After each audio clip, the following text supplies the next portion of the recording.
那今天晚上呢，按照惯例呢，是我们 IvyCompass 的 host，我们 IvyCompass 的中文名字叫指南针教育咨询。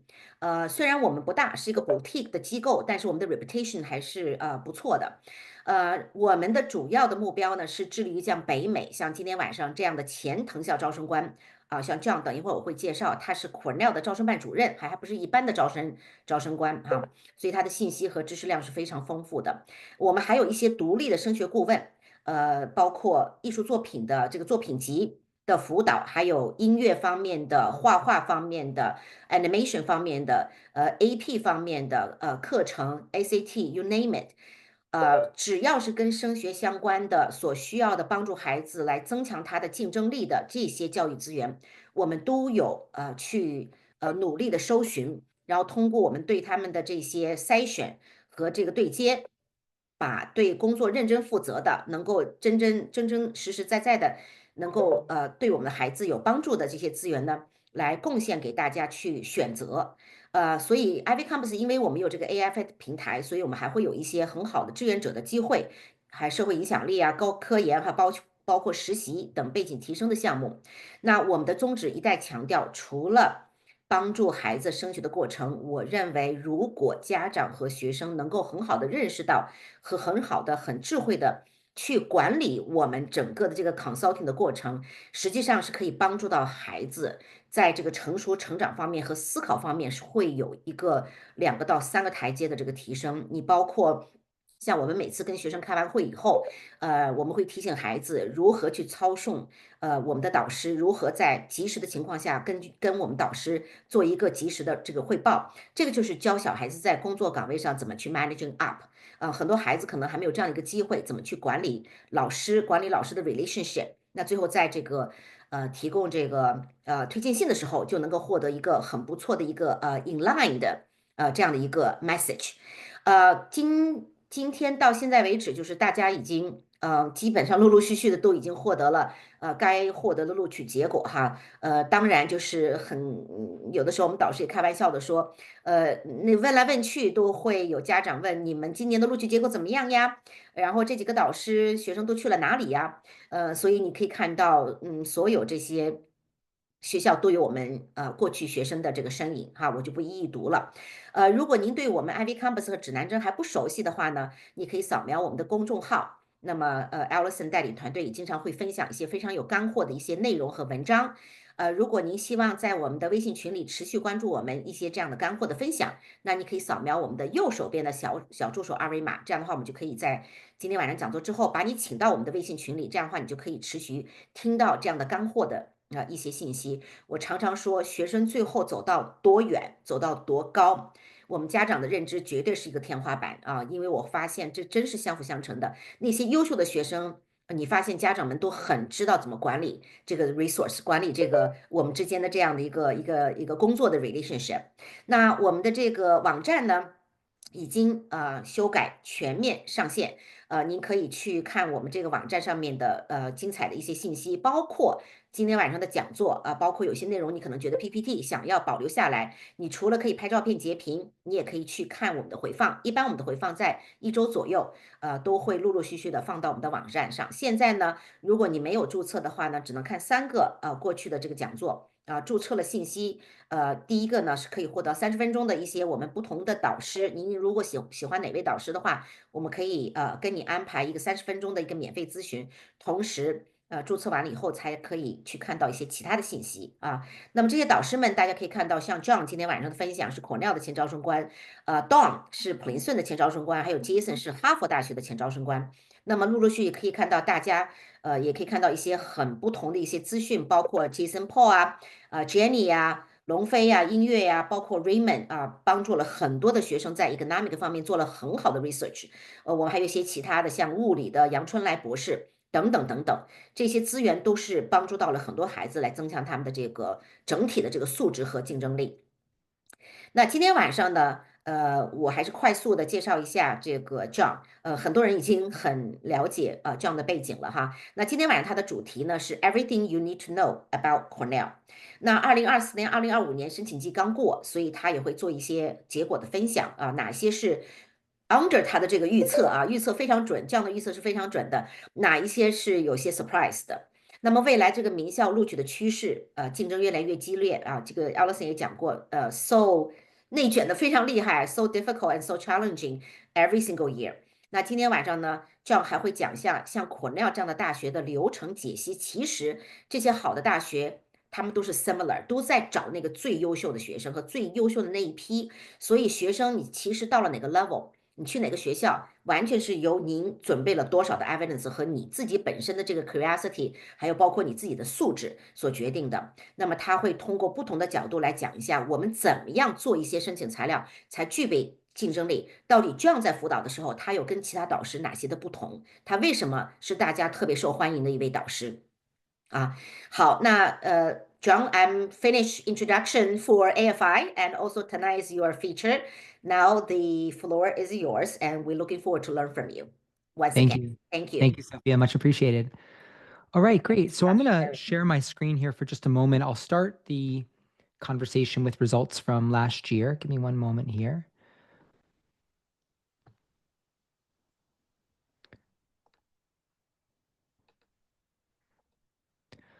Okay, so I know this is not very pretty, but this is the spreadsheet of results from this past year. I'm kind of giving you guys an inside look here at the way I look at this. You can see every single row here is a student. I had 45 students that worked with me in some capacity this past year under the Morganelli method. That doesn't mean they all worked under the significant guidance the way I do with IvyCompass, but all of them worked under the structure that I've created. And so what you can see here is that the first thing is that I predict, based on a pretty complex algorithm, the likelihood of students' chances. I call it the benchmark algorithm. And I will benchmark students across 17 different metrics, which are basically the way highly selective colleges and universities make decisions. And then so I try to give the students pretty good insight into their chances at different levels of selectivity. So you can see here in column F, this is probably the most important column here. This is the prediction. Did the student perform as expected? Did they overperform or did they underperform? And so you can see we had a great year overall. Most of the students, most of the column here is green. Some students overperforming by one selectivity category. So we can go into the details of that later, but basically let's just say for argument's sake, I tell a student that I think they should apply to a 20% in mid-rate school, and then they apply to a 10% in mid-rate school, and they're successful. That might be succeeding or overperforming by one category. If they were to underperform, then it might be one category as well. So you can see students did really quite well. We had a few underperformers here at the bottom of the list by one in each of them.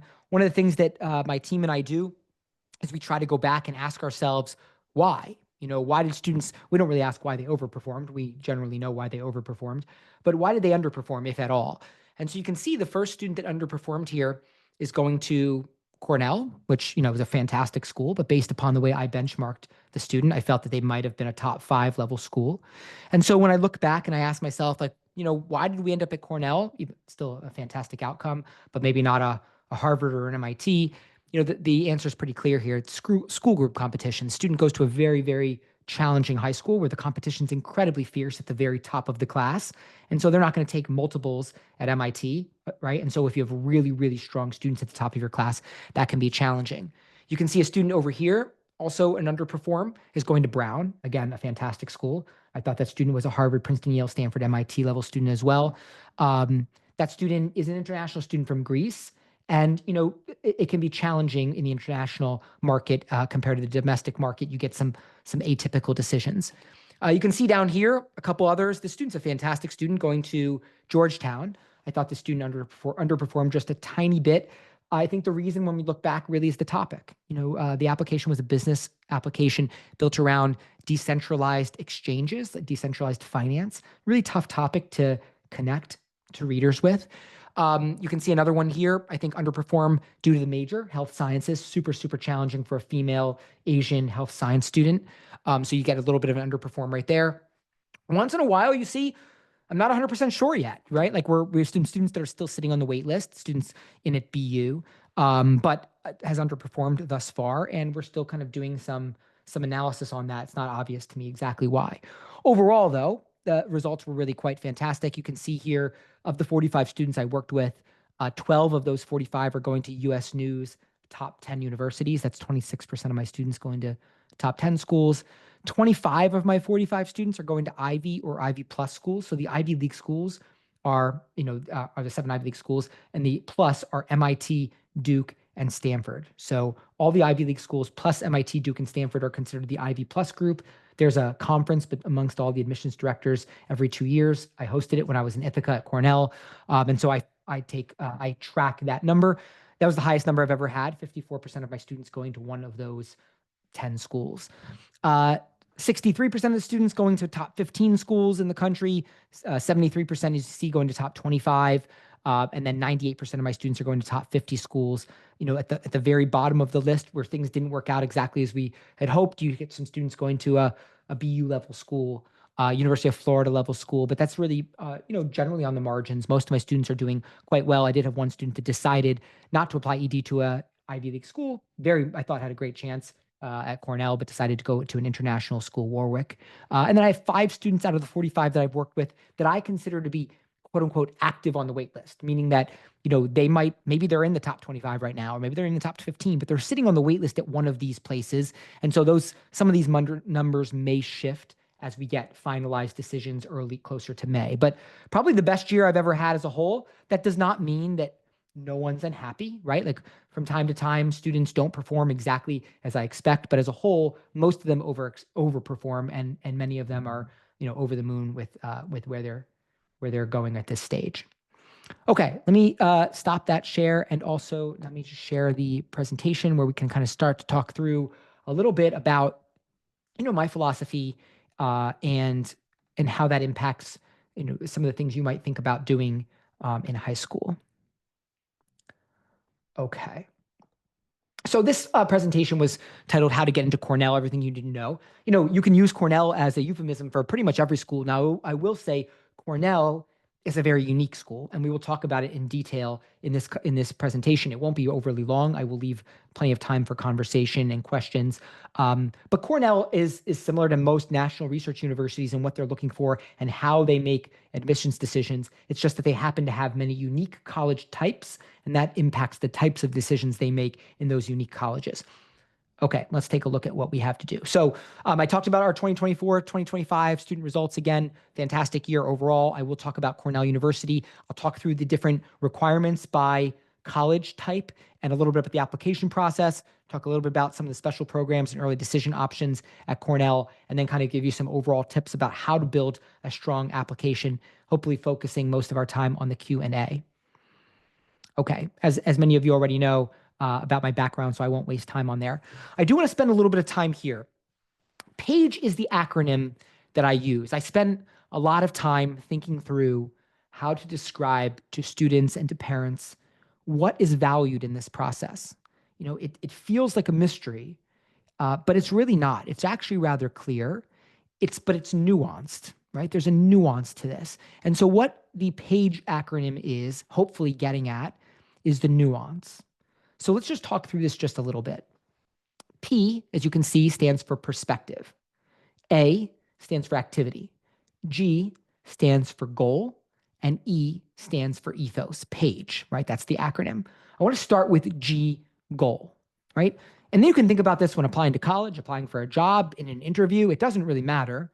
You have a goal. Sometimes there's a macro goal, right? Like, I want to go to college, right? Maybe you have a little bit more micro goal, like I want to study public economics in college. Or maybe you even have a more specific goal than that, like I'm interested in housing insecurity related to public economics to be studied in college. But the point here is that we have a goal, and it's really important that we know our goal, because it's difficult to identify what things you should do or what things you should identify that you've already done to support your goal if you don't know what your goal is, right? So goal is super important. In my process, most of the time, the goal that I'm focused on is your intended or your prospective major, right? What is the intended or prospective major that we will be identifying on the application for admission? That's the rubric that they're going to use to evaluate whether or not they want to add you to the community. So that's the goal. And at least the first goal that I think about is, what is your intended major? Is this anthropology? Is this biology? Is this history? Is this public health? What is our goal? Okay. Once we know our goal, and as I noted before, it is important to have more specific goals when you're trying to build a fantastic app. But once you know your goal, the next thing you have to ask yourself is, if I'm young, how would I spend my time? What activities or actions would I take in order to come closer to my goal, to show that I care about my goal? And if I am older already, and I've already spent a bunch of time doing a variety of things, if I look at my goal, I have to ask myself, which ones do I want to choose to highlight, to illustrate, to be illustrative of who I am and what I value within the context of my goal? So I might say, for example, that I'm a intended journalism major, right? That's my goal. Maybe a more specific goal might be something about freedom of press or something. Maybe you have a perspective about that. But the initial goal is I'm interested as an intended or prospective journalism major. Now, if I'm young, I have to ask myself, if I wanted to show how curious I am about journalism, what might I do? Sure, I might go to a summer program, right? Maybe I would interview journalists. Maybe I'd write articles, right? But there's lots of different things that you could be doing with your time. And the goal is the rubric. If I was identifying myself as a intended math major, right? Does that mean that writing articles would be of no value? No, but it very clearly is not as connected as if I was a journalism major, right? If I was a journalism major, writing articles would be fundamental to my goal. If I was a prospective math major, it might not be fundamental. And so we're always using the goal as the rubric for my activities to make sure that my activities are supportive of the goal. If they are, they're generally more important. If they're less connected to the goal, they are generally less important. So activities support the goals. I would say for most students that I know that apply to highly selective schools, this is not too much of an issue. They generally understand the concept of goal, activity supporting goal. The third letter, though, is where we start to kind of fall off usually with most of the students that I work with, that they don't necessarily understand the P part, the perspective. They understand the goal, they understand the activities that support the goal, but they miss the value of their perspective. So you have to imagine for a moment that, as you think about your own life, each of you, whether you're a student or an adult, right? You were all raised differently by different parents with different cultural backgrounds, different expectations, different levels of sternness in the way they reprimand, different levels of goal expectation, right? So we all just grow up differently with different experiences in our lives. When we enter an activity, whatever activity that might be, maybe I play soccer, maybe I'm an editor for the newspaper, whatever activity is that I am engaging in, my perspective, the things that happen to me that change the way I see the world or hardened or secure the way I see the world, those things are impacting the way you function in the activity, right? So, if I grew up in a certain way, it's going to impact me as an editor in the newspaper, as a teammate, as a fundraiser. All those things impact the way I function. And so what the readers really do want to understand is the interplay between the perspective and the activity. What is it about you? Not necessarily why you did what you did, that's fine, but oftentimes they want to understand is how you did what you did. And the how is often based on your perspective, the way you function in the world, the way you grew up in the world, the things that you do that impact the way you perceive yourself. On top of that, when you're engaging in this activity, your perspective is often being challenged or impacted in some way. So you come to the activity with a perspective, but your activity often evolves, or your perspective often evolves through the activity itself. And they want to see that. They want to understand, who were you when you entered? Who were you in the middle of it? Who were you when you ended that activity? And how did your perspective evolve as it relates to who you are and how you see the world? That's a really important part. And a lot of students seem to miss that. They seem to think that their perspective doesn't matter or they don't have anything unique to say. But the truth is, as it relates to what you do, you probably don't have a whole lot unique to say. I mean, most high school students have access to similar experiences. So if you're focused on outdoing people, it's challenging, right? To find things that no one else has ever done. But you can do things that other people have done and have a unique perspective on it. That's not challenging at all. It's almost inherent because we just don't see the world the same way. What it requires is reflection, right? It requires intentionality to say, that was my goal. These are the activities that are supporting my goal. And I'm wondering what perspectives impacted the way I function in that activity.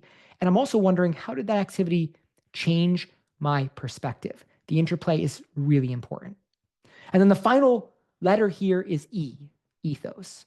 And that really is a combination of all that I said so far. I try to put that, you can call ethos a theme or a brand. But when it's all said and done, what we're saying is we want to identify how we are planning on positioning a student in an application. The application itself is limited, right? There's 650-word personal statement. The supplemental essays all, for the most part, have word limits. Your activity list has a 150-character limit. So decisions must be made. If you try to be everything to everyone, you will come across as very surface level, lack of curiosity, a lack of depth. You are not going to be able to portray all of who you are in this application. So you must make decisions and be intentional and thoughtful and reflective about how you want to portray yourself. If you do this thoughtfully, intentionally, even if you don't make the decisions I would make, for example, the intentionality itself, the decisions to say, well, I could put myself out there as X, but I think I'm going to put myself out there as Y. That intentionality will fundamentally change the way your app is perceived. It will give it form, it will give it structure, a feel to it, and it will allow the readers to communicate to their friends, which is what basically this is, like a lunchroom conversation around why should we admit John? Why should we admit Carolyn? Why should we admit Sandy? They need to be able to communicate it literally through words or maybe a couple sentences written down. And your job is to hand that to them on a platter to say, I know there's a million things I could say, but this is what I want to say about myself. And this is how I'm going to portray myself in this process.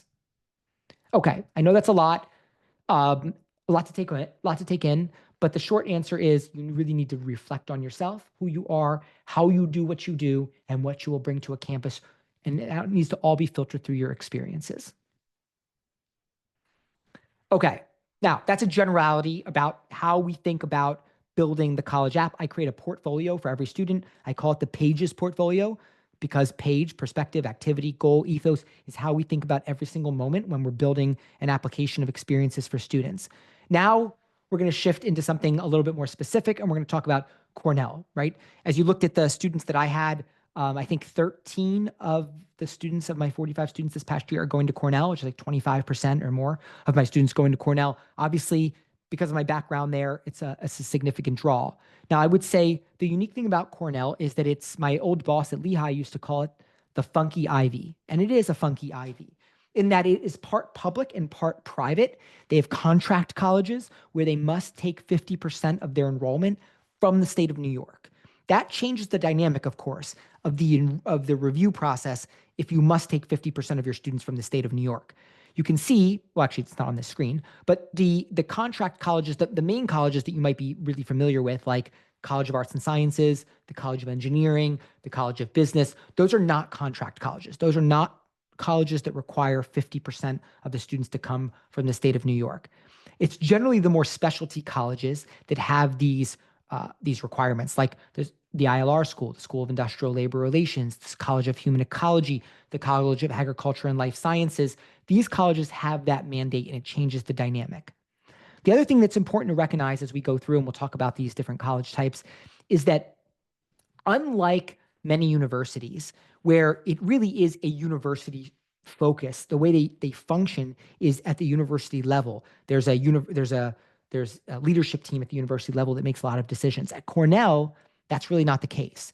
They do have leadership at the university level, but each college is kind of independently functioning and operating. They have their own board of trustees. They have their own director of admissions, right? So it's like these little colleges all functioning within the context of Cornell, but independently. That's very atypical. Not many schools function like that. What happens in that dynamic is that each of the colleges, even though they're under the Cornell umbrella, because they all are functioning independently, they kind of create their own ethos and culture.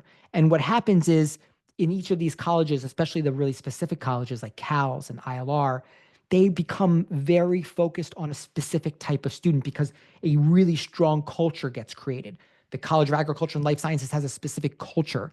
And so they're willing to take students that maybe statistically don't exactly fit what they're looking for, as long as it fits their mission intellectually and academically. And you see that ILR is a great example where they will take students that, I used to meet with the directors of admissions of each of the colleges every week when I was at Cornell as part of our staff meetings. And it was just obvious that like certain directors of admissions they had a mandate from the deans that had nothing to do with data. It wasn't focused on the admit rate or the SAT average. It was about a connection to the work that's being done in that college type. So that really changes the dynamic of what Cornell is all about. The common mistakes that I see, number one, is that they apply to the wrong college, right? Like there's 7 different colleges you could very easily apply to at Cornell, and there's a ton of overlap, a ton of overlap. If you go to Cornell and ask people who work there, tell me, what's the difference between computer science and engineering and computer science and arts and sciences and computer science in the College of Computing Sciences? They literally don't know. Like the advisors don't know because it's so complex and there's so much overlap. So it's a challenging place, but if you can get your arms around it and understand where you fit, you can really be successful in a way that you can't really be at some other highly, highly selective institutions. So wrong college type, super important. You really need to know all the college types. We'll talk about that in just a moment. Wrong intended major. So this is true at most universities, but very true at Cornell, in that I'm always thinking about 2 things. How many apps will there be? And what's the quality of those apps? So it's the quantity and the quality. How many apps is important? Like how popular is this thing? If I were to apply as a sociology student, right, versus an anthropology student, let's just say the experiences that I have in high school could be very similar. There's a lot of overlap between those areas.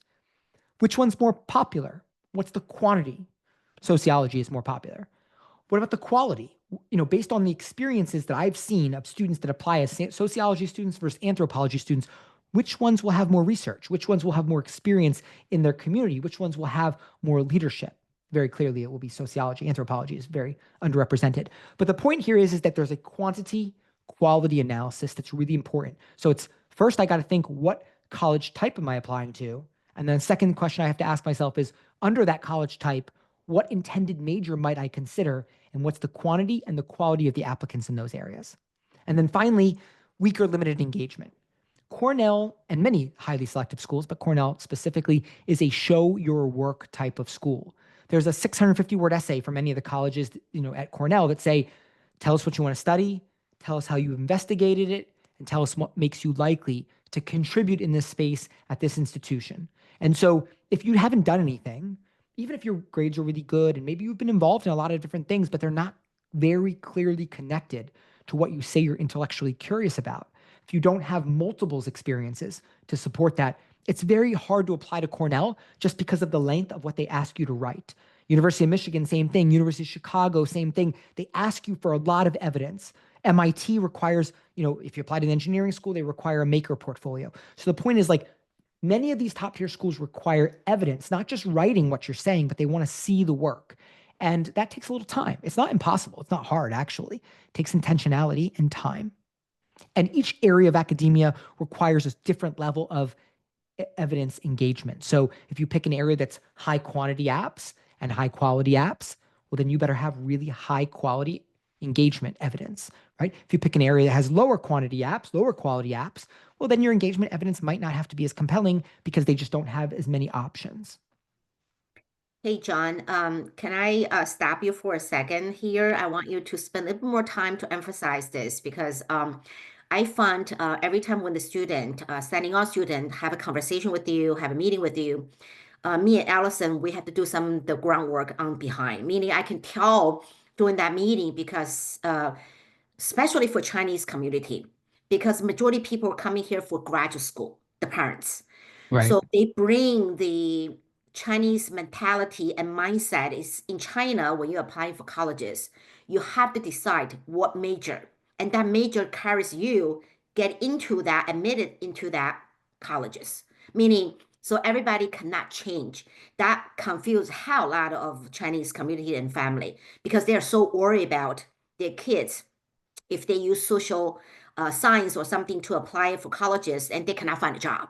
So Right. when you talk about this, they all look very positive. They may be saying, oh, yes, yes, yes, yes. But behind the scene, I can tell from their face, they did not understand.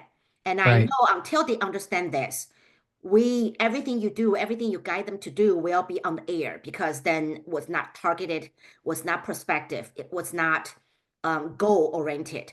So can you Yes. maybe spend a little time to really explaining to the community the major things are different US than China? Can you spend some time on that? Yeah, it's a great question.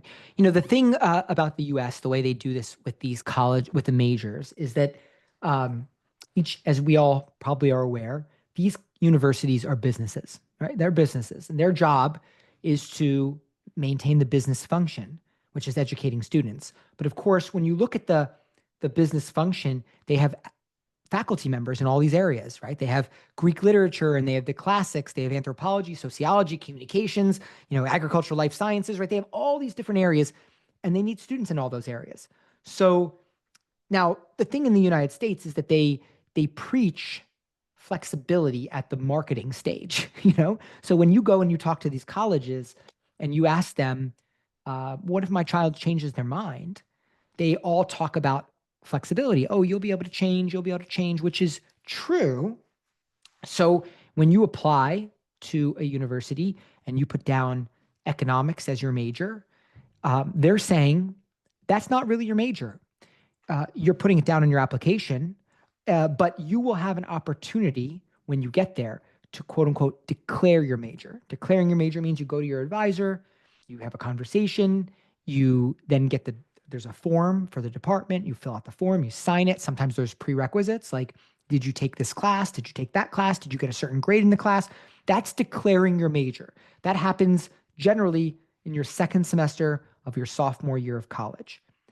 Prior to that, you're basically undecided at most schools. If you apply to an engineering school, sometimes they put you right into the major, but most of the time you're officially undecided. Even if you applied as an economics student or a biology student, if you went into your advisor and you said, look in the system for me, first semester, look in the system, what's my major? And they would say undecided. You'd say, well, I applied as a biology student. And they'd say, yeah, that's what you put on your application, but you haven't actually declared biology yet. So you're undecided.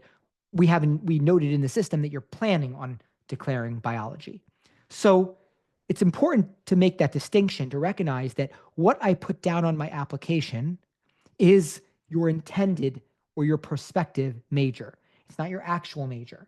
Now, the question then becomes, if it's not my actual major, how important is it? Is it important at all? And the answer is yes, it's very important. Even though it's not your actual major, it's very important because they're using it as a rubric or a lens from which to consider you.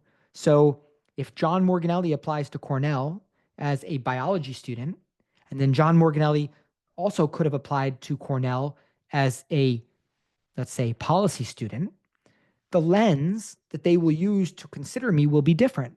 My competition will be different, right? They're going to look at me and they're say, oh, John, you're a biology student.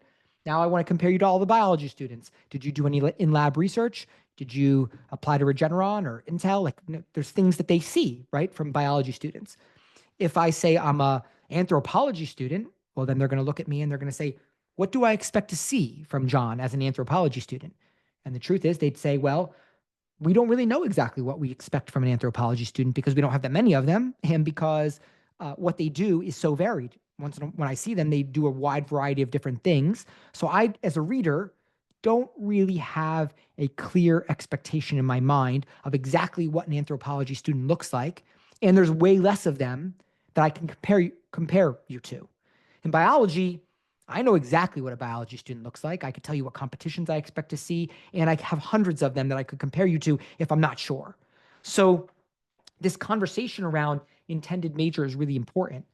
Of course, we always get to this part, right, where it's like there's this tension, and that tension is basically, should, if I'm a parent, right, should I tell my child to follow their passion? Maybe they want to be a physician. Should I tell them to follow their passion? Or are you telling me, John, that I should be doing something different? Should I tell my child not to follow their passion? Well, that depends on the strength of the passion, of course, right? But it is important for students and parents to be aware that, there's something to be said for following your passion. I never mess around with passion. You can't outwork someone who's passionate. But what I run into a lot of times is students are generally not as passionate often at this very early age as maybe their parents hope they are. Sometimes they are, but sometimes they're not. And if they're not, that doesn't mean they're not intellectually curious or very capable, because many of them are. It's just that they're not so passionate that they're willing, or at least that once they understand the dynamic, that they're willing to take on all the competition for really no advanced placement, right? Like, hey, I'm going to apply as a biology student. I took on all this competition. I got in. Awesome. Am I in a better position than if I had applied as a policy student and got in? No, I'm in the exact same position. It's exactly the same. So the question always is, what is the best pathway for this student? And the answer sometimes is a very challenging pathway, because that challenge coincides with their passion, and their passion is so strong that it makes no sense to move away from that. That happens. But sometimes their passion is a little weaker, and it coincides with all the other people's kind of weak passions. And so we say, well, why don't we just shift a little bit to something else that you're kind of only quasi-passionate about that happens to be significantly less challenging, that we could build a story that would get you to the spot you actually want to go to. And then you can decide, right, whether or not this is the direction. Again, this is a case-by-case basis, a significant conversation that I have with every student. As Sophia noted, it is a challenging conversation. Most college admissions consultants skip it, mostly because it's easier to skip it. It's easier just to say, okay, what are you interested in? I'll build you the best story possible, without really showing them all the pathways. The pathways become complex, and there's varying degrees of risk, and you need to communicate all of that for a family to make an informed decision. But as Sophia knows, I do it probably to my own detriment. Sometimes families don't understand it. Sometimes they feel like I'm pushing them in a direction that is uncomfortable. But when it's all said and done, I think it's important for families to know, to have all the information. And if they don't feel comfortable, then maybe I'm not the right consultant for them. But I do think, I want all the information when I make a decision. So I try to give the same information to the families I work with. Okay. Thinking through now the colleges at Cornell. So it really is important to think through this if you're going to apply. How might you position yourself? Arts and sciences, obviously, where I was the director of admissions, is the most traditional of the colleges. It is, in fact, the Ivy League college at Cornell. And so when you think about the key majors at Cornell in arts and sciences, yes, like biology, computer science, economics, those majors are the most popular. But they basically have most everything in arts and sciences, less business and engineering. Now, some of the specialty colleges like industrial labor relations and stuff, we'll talk about the unique stuff they have. But I would say Cornell Arts and Sciences has everything minus business and engineering. It is probably the most challenging college to get into. You could argue engineering, depending on the type of applicant. I would say arts and sciences is the most challenging of the colleges, though, to get into. Engineering. Engineering uses math curriculum sequence as a filter function. They literally ask on the app, what is your highest math class in senior year? Oops, did I lose you with my camera went off? I apologize. They literally ask usually senior year what your strongest math class would be, and it's a moving average. So if, for example, you're in AP Calc AB last year, that would be fine, and you would have been reviewed. But let's just say, for argument's sake, that a higher percentage of the students were in AP BC Calc in senior year than the year prior. It's possible that they use that as a new filter function to say, well, we're not going to look for students unless they're underrepresented or have some uniqueness to them, unless they are in AP BC. So math sequence for engineering is super important. If you're female and you have a really strong math sequence, you can argue honestly that you don't even if you don't have a lot of engineering engagement evidence, you can still be very successful with a really strong math background, especially for females in the engineering side. I will also note, when you look at engineering, there's a distribution of majors, of course, that are all engineering, but they're not all created equally. Even though we can say mechanical engineering and electrical engineering, biomedical engineering, they're all engineering. The quantity, right, and the quality of the applications will not be the same. So, free advice here for any of you who are even considering engineering. By far, the most strategic pathway to engineering is civil engineering. It's not even close. There's no debate in my mind. And when you think about the quantity and the quality of the apps, the quantity is low, the quality is low. And when you look at what a civil engineer is, in my mind, it's a fantastic application because it's about community engineering, solving problems for the community. You can have mechanical, electrical, computer experiences under that civil engineering umbrella and be super successful. So something to think about as it relates to the engineering school, a very strategic pathway into Cornell. You have the SC Johnson College of Business.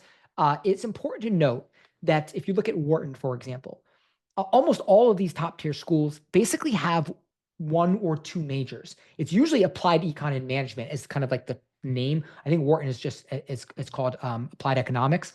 But when you look at it, basically that's what it is. And then the rest of the programs like finance and accounting and marketing, those are all generally concentrations. Now, what I would tell you that's really important to recognize about this, when you look at the distribution, again, the quantity, right, and the quality of the applications, if you just look at the term applied econ and management, right, and think about econ versus management, what percentage of the students are going to be leaning of the business students are going to lean into econ versus lean into management? It's going to be overwhelmingly econ. It won't even be close. Management really isn't like a thing that a lot of high school students really get into, organizational efficiency management processes. And so it's a super effective and efficient way to get into the business college, just like civil engineering is a super effective and efficient way to get into the engineering college. Okay, now we get into a contract college, College of Agriculture and Life Sciences. If you live in the state of New York, right, you could apply as a biology student to arts and sciences at Cornell, or you could apply as a biology student to CALS at Cornell. If you live in the state of New York, it would be very clearly smarter to apply to CALS. Now, there are some caveats. They ask a question on the app like, tell us about any experience you have related to agriculture. If you have no idea that that question exists and you're not ready for the question, right, then that could be a problem because they use that as a filter function, right? Like it's optional actually. But as you can imagine, like it's not actually optional, that they are using that as a filter. If you don't respond, that's a problem. If you do respond and you say something of no value, that's a problem. So you need to be aware of what they're looking for. But if you know what they're looking for and you're applying as a bio student and you're passionate about bio and you've decided that's the most strategic way to apply, it would be more strategic to apply bio CALS than bio arts and sciences if you live in the state of New York.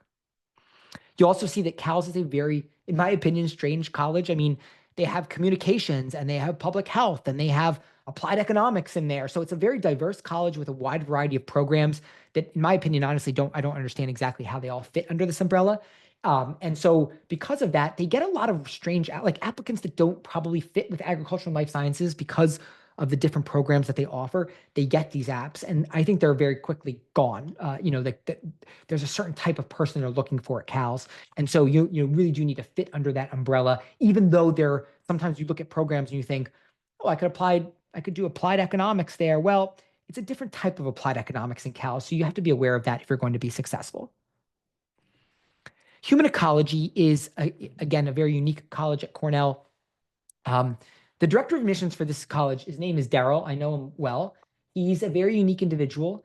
It's a very small college and he makes most of the decisions himself. And he makes atypical decisions because he has been there for a long time and he has like a real beat on what exactly the dean is looking for in human ecology. So even statistically, when you look at the numbers, you think the students aren't as strong, but they're like all over the mission of human ecology. They have a fashion management program, right? Like where they require a whole portfolio. Those are the students that are highly successful, where you can match your experience with their mission. If you can do that, it's very accessible. You don't have to have perfect grades or perfect SAT scores. It's a very accessible college, but you do need the content to be successful in human ecology. Our architecture and planning, this is really portfolio based, right? So if you have a art portfolio or you have an architecture urban planning portfolio, this is a really powerful pathway because you can show your work. And again, when you're forced into showing your work at such a high level, in my mind, it's a great opportunity because most students are going to struggle with this. They're not going to have prepared for this for years on end. They're planning on applying. They just sat down. If you are thinking about this stuff in advance, portfolio work can really move the needle in your favor and overcome a lot of statistical issues. Hotel administration, this is probably one of the most famous programs at Cornell, mostly because of the fact that the Statler, which is the hotel, is actually on campus. So the students are working in the hotel. They're running the hotel. All the business operations, all the hospitality operations are being run by students. And so they have this very hands-on experience. Do you have to have hotel experience in advance? Yes, you do. Like you can't just say, I want to work in hotels because of course, everybody who's applying there wants to work in hotels. Imagine you're the admissions person, right? Like everybody wants to work in hotels. What would you do if you had to, tighten the pool a little bit? You'd say, well, Let's see the ones who actually worked in hotels, or let's see the ones that have a perspective about working in hotels, right? So the level of expectation gets ramped up in your engagement, especially when you have these specific college types like hotel administration. But I will tell you, the students love it there. Really challenging program, but the students have fantastic experiences immediately upon graduation. And then we get to ILR. ILR, in my opinion, is the most accessible of the colleges at Cornell. The first thing to note is that the ILR stands for Industrial Labor Relations. Now, that's like a mouthful, but if you look it up and you like read the website and really look at the course offerings, what you find is that ILR, Industrial Labor Relations, is really simply an investigation into how do we work? How do we work as people, as human beings in the United States, in an industrialized nation? Like, what is it about? How do we function as workers? What are the rights? How are they protected? How do we solve big problems? And when you think about work, like, work is everything. Like, what is not work? You know what I mean? Like, everybody's working in something. So when you think about ILR, a lot of people say, oh, I don't want to do ILR. That's industrial labor relations. That sounds rather specific. But actually, it's not. It's rather broad. I mean, people go into government, law, health. I mean, you'd be surprised. ILR is incredibly flexible, but you need to have a perspective on maybe you're interested in health. Well, okay, then we need to think about health through the lens of industrial labor relations. Can we do that? If we can, then we have a possibility of an entry point. If we can't, then of course we don't, because if we don't believe the story, they won't believe the story. But ILR is by far, in my opinion, the most accessible college. I have been successful taking students that I think probably have never heard of industrial labor relations before they met me and turning them to an ILR students rather quickly because of the flexibility of what ILR is and how I'm able to apply it to a wide variety of experiences for students at the high school level. And then we have the Brooks School of Public Policy. Again, Cornell is such a complex place. This school kind of functions under other schools, like there's colleges and there's schools. But you can study public policy through a wide variety of places. You can do it through ILR. You can do it through the Brooks School. You can do it through arts and sciences. So it's important to understand, like, well, if you can do it through all these different areas, John, what's unique about Brooks, right? Like, if I'm going to identify myself as a potential Brooks School of Public Policy student, how's that different than if I studied public policy through ILR? You need to know that. And so what we do is we sit down and we break it all down and we say, like, what is Brooks versus ILR? How's policy being conceived through the classes, through the research, through the faculty? And once you have that and you can communicate it effectively, you have a huge advantage against other students that don't understand this. And of course, Cornell is one of the rare schools that requires you to understand all of this. And because many students don't, if you really spend some time understanding Cornell compared to other people, you can really move the needle. So I feel very fortunate all the time. Of all the Ivy League schools or Ivy Plus schools I could have worked at, I'm fortunate to be at Cornell because the complexity of it gives me ways to think about how to position students and give them significant advantages. Okay, I believe that was, essays. That's right. So we'll talk just very briefly about essays. Cornell has one universal prompt. Last year, it was as follows. We all contribute to and are influenced by the communities that are meaningful to us. Share how you have been shaped by one of the communities you belong to. Remember that this essay is about you and your lived experience. Define community in the way that is most meaningful to you. Some examples of community you might choose from are family, school, shared interest, virtual, local, global, cultural. So you can see here that this question is rather diverse, and there's lots of different ways you can attack it. But this question is important, of course, because every single college at Cornell is using that question. And so to that end, you need to understand it. But then again, it's really not the most important question because it's not the college question, right? The deans and directors of admission of each of the colleges, they write the questions. When I was at Cornell, I wrote it. When I left, my replacement, Irene, she rewrote the question. It's kind of a rite of passage, if you will, but to make your mark on, like, what is it that you want to bring into this college, into this class? And so that's really where you want to focus. Of course, this question is important because all the questions are important, but the college-specific question is really where you want to be. Okay. John, done? All done. I see I lost my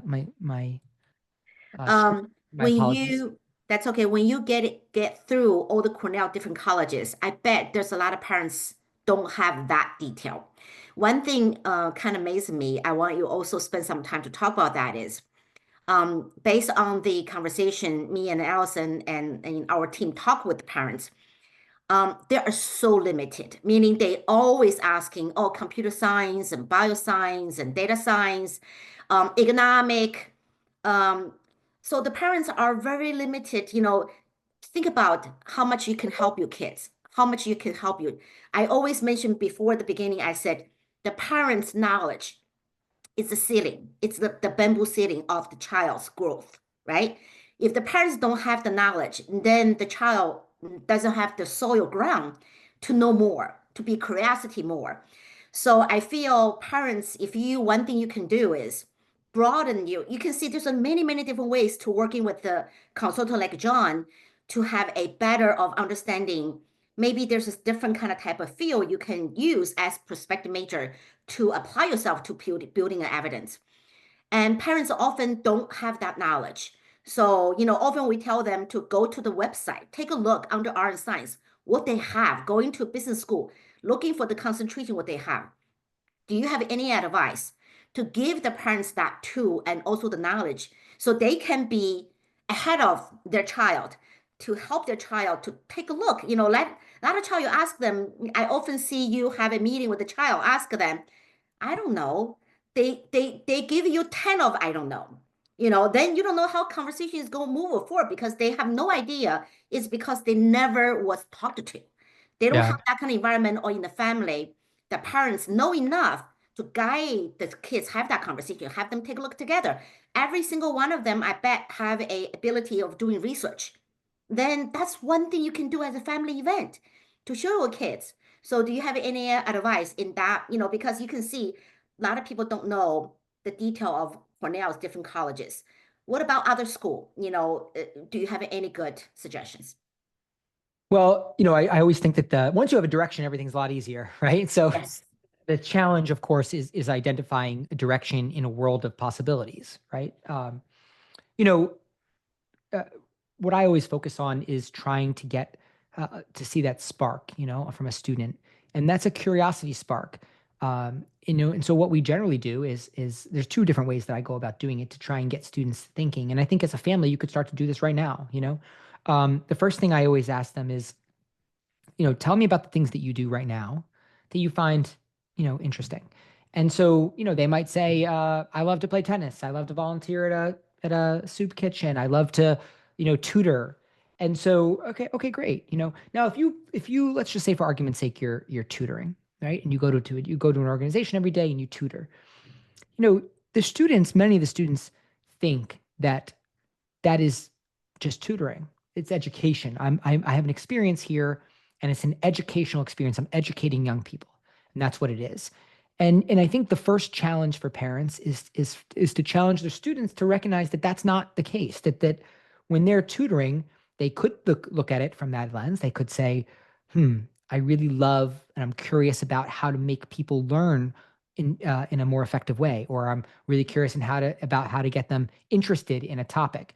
That might be obviously illustrative of your interest in education, right? But you might also say, a student might come home and say, "How was your day?" And they might say, "Oh, it was great. I love going there." And you might say, "Why?" And they say, I really feel at home. Like I have friends there, and I feel like we're really creative." And so now, are we talking about tutoring people, or are we talking about the culture of the organization? Are we talking about the organizational structure, the leadership opportunity in front of them, the communication between them?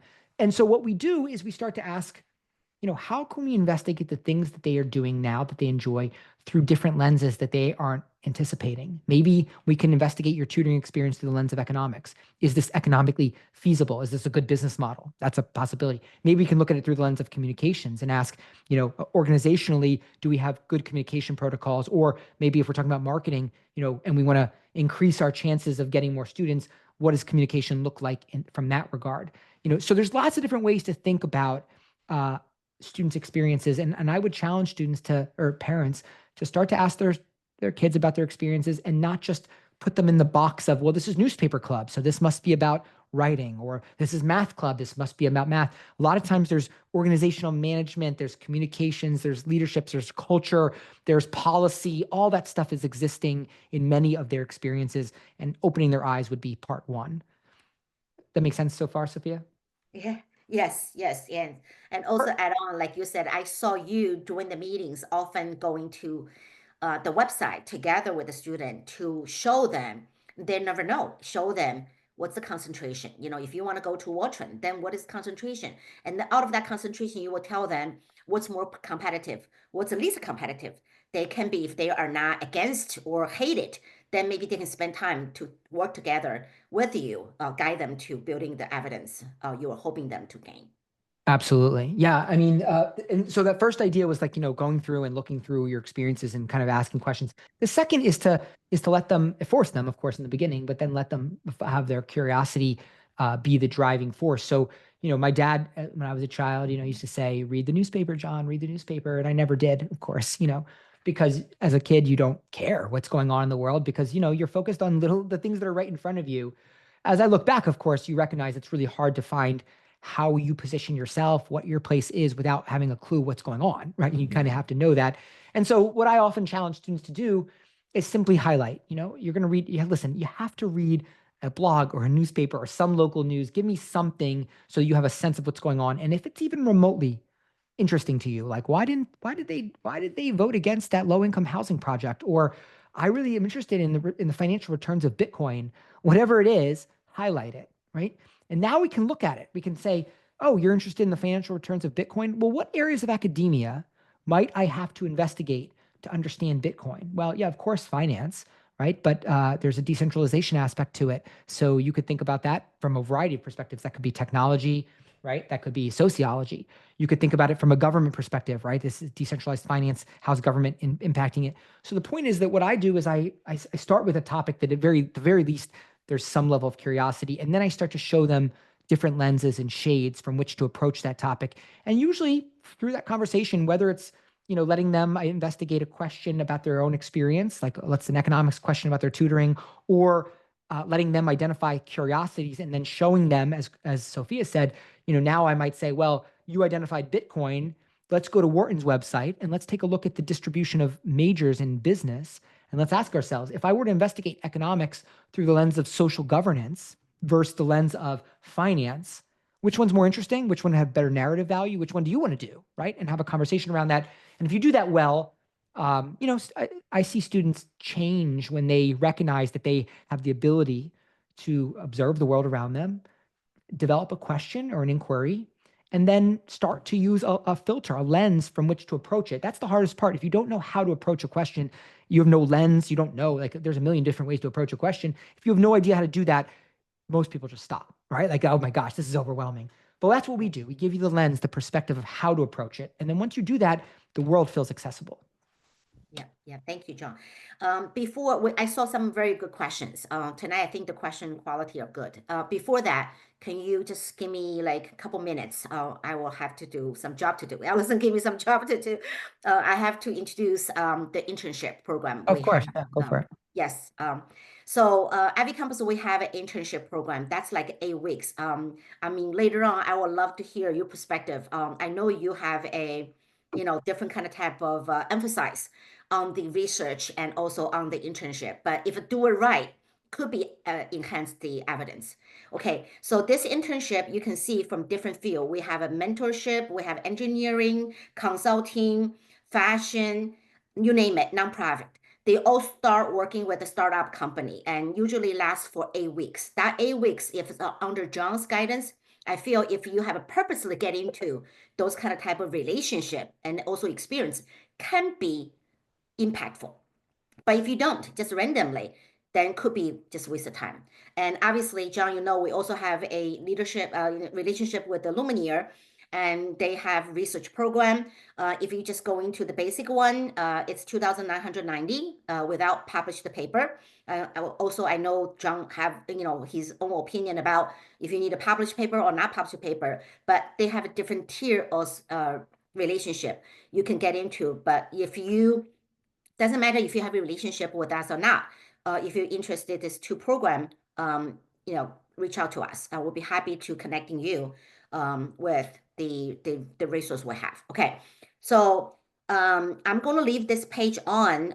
If you find information John provided today, because very often parents are asking us, there's so many information given to me. There's so many agencies out there.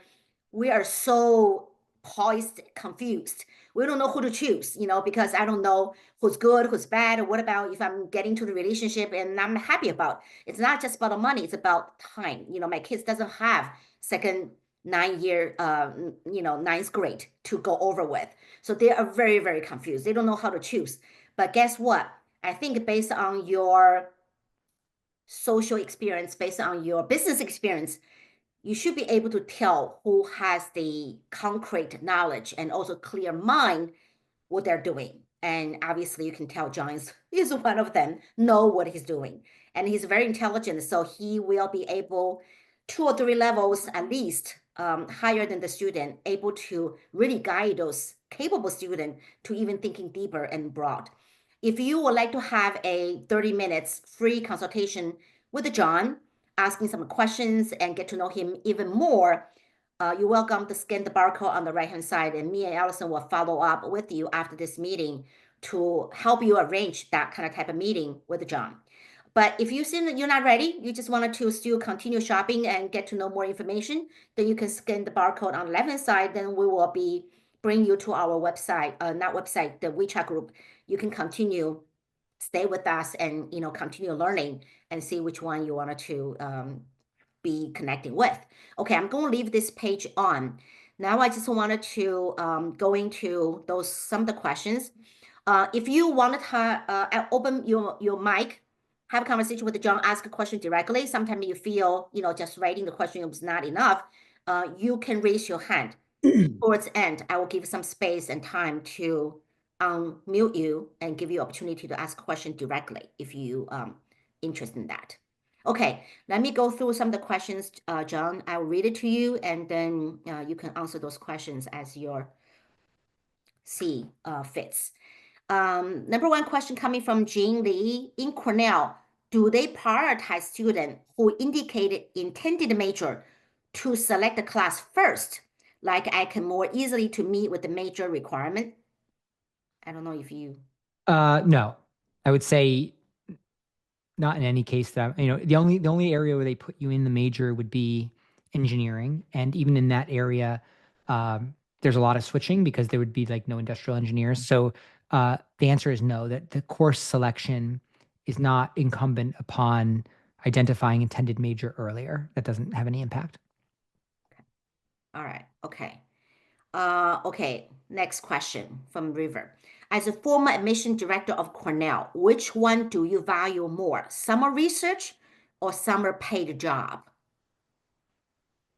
It depends. I would say most of the time research, but it really depends on what it is what story we're trying to tell and what experience. I mean, a paid job, like for example, I had a young lady who, her parents owned a restaurant, and the ecosystem of that restaurant, we talked about every single part of that restaurant, the dishwashers, the zeroing out the cash register, issues with staff, her evolution through the experience. So like, there was a lot, and that was all built around kind of organizational management, and that worked fantastically and probably was better than a research experience, depending on the academic area. That sometimes a summer job is not connected to their academic area. Like, I got a summer job working at, Frosty Cone or something. I think that's valuable, of course, to work and to earn money as a young person, but it really has no impact on college admissions unless I can connect it to an area of academia. Yeah, so it's all about going back to what you said in the beginning is what direction, what prospective major you're going to choose. That will determine the things is relevant or not relevant. If it's not relevant, then it's no use, right? Yes. Impact less. Okay, next question from Jean. What is the difference of econ between the business school and art and science school? I think a lot of people asking us that. It mentioned as example, but no detail were given or shared. So can you tell what's the difference? Yeah. So, some majors function as like bridge majors, meaning they just exist in multiple spaces. Economics is an example. Computer science is an example, where economics is in arts and sciences and in business. Computer science is in arts and sciences and in engineering. So in those cases, there's just generally a different philosophy. In economics, on the business side, it's very much practical, applied economics, whereas on the arts and sciences, generally it's more economic theory. Sometimes the way that I try to bridge it, so like if I have students that want to apply both ways, I think about it as, if you look at all the majors on the arts and on the business side there's always this like public governance economics oriented storyline at almost every university. They have something like that, or in Cornell, et cetera. That works for business and for arts and sciences. You can be successful in both ways there. Whereas, if you put something like finance, right, that is very clearly going to be in the business college as not part of like theory, but more applied economics. So generally it's applied versus theoretical. You can, on the computer science side, in case anybody's wondering, generally it's more hardware oriented in the engineering side and more software oriented in the arts and sciences side, more calc based on the engineering side, more linear algebra based on the arts and sciences side. Okay, yeah, there's also different. Yeah. Okay, the next question is asking by River again. Also, we are a letter of recommendation from a university professor who guided my summer lab research, wet lab research, have a strong weight in the admission process. The short answer is probably no. I mean, of course, it always depends. I think there's if you think about recs, there's teacher recs and supplemental recs. The teacher recs are required, supplemental recs are not. When you're thinking about supplemental recs, they should be purposeful, and you should have a sense of what it is you're hoping that's going to be communicated through this rec. So, when you think about like a lab mentor that might be writing a letter of rec, you have to ask yourself, like, what could this human being say about me? And let's just say, for argument's sake, that you are a fantastic researcher and you found something about Alzheimer's that nobody else found, which is very atypical because there's millions of people studying it, right? But lots of kids in Long Island, New York City, they're studying Alzheimer's. Most of the readers don't believe. It's just like noise to most of them because they don't really believe that something substantive is happening. It's just more of a research skill set checkbox. If that's what the letter of rec is going to be, right? Like, I had John in the lab. He was great. He's really on time and punctual, and he did everything I told him to do, blah, blah, blah, blah, blah. That's useless. I mean, we know that you did it. Like, at highly selective schools, they're going to need more. Now, if they say something a leg further and they say, John came up with maybe didn't find something, but had a unique perspective that led us to a different approach. Now we're starting to talk about something, right? Adding something to the storyline.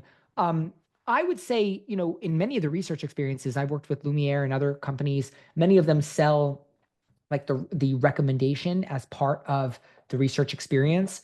And, honestly, for most of my students, I tell them I don't want it. It's like, it feels to me like raising a big red flag, saying I had an adult support me through this. Now, there's nothing wrong with having an adult support you through this. Like, we all need mentorship to investigate things, right? To understand how to investigate things. But, I like to focus on research that's accessible enough that the reader can believe that the student did it without a research mentor. Now, once in a while, there's unique students in STEM areas. They're doing some unique stuff that, like, they do need research mentors, and they're at such a level that it's okay. Like, it's not really detracting by having this mentor because the student is so strong across the board that the reader kind of believes everything. But a lot of times that having that mentor feels like a detracting from the student, and, it's like starts to, how do you assign the value of the research? It's the same thing when you have multiple writers, right, on a publication. How do I assign the value, or group competition? How do I assign the value? All those things are real conversations for college admissions officers where they don't assign the value to group competitions or research-led mentorships where it's not obvious that the student was the driving force. So I'd say on a case-by-case basis, it can be very valuable, but you just don't want it to be that typical research mentorship letter that basically says they show up on time, they follow directions, and they got through the project, which is what usually happens. Yeah. Okay. Case-by-case basis. Okay. Next question is very long. From CL. If a female student is more or less equally interested in both area, math and finance, has a good track record in both these areas, in terms of chance of getting admitted to a good top university, what priority order would you recommending among the following three pathways? First pathway explicitly expressed in terms of double major. Number 2, use math as a major through other area will be mentioned too. Use finance as a major through the other area will be mentioned too. Which one you think is a better path? Well, the thing you have to understand is that first you start with what college type are we considering here, right? So if we say like a math finance major is either it's a unique program or it's a double major across colleges, which is generally not super easy to do. Now, of course, the finance students have very strong math backgrounds, but you'd be surprised that there's probably not that many students getting double majors in math and finance because they're separate college types, depending on the university. Okay, so you start with that. Now, in regards to like which one would be better, the business school would very clearly be better for a super strong female math because there's just way less super strong female math students. On the business side, if you look like first of all, business will be male dominated. And so like there's that kind of macro male domination. If you think of arts and sciences, like yes, female math will be male dominated, right? I'm sorry, math will be male dominated. There'll be less females in math, but in arts and sciences as a whole, right? It's the college type as a whole, which is the business function. There will be a good distribution of females and males, right? Because there's lots of majors that lean towards both. Whereas in the business side, there's not going to be very many majors that are leaning towards females at all, or even concentrations. So if you give me a choice with a strong female student, I'm definitely going business.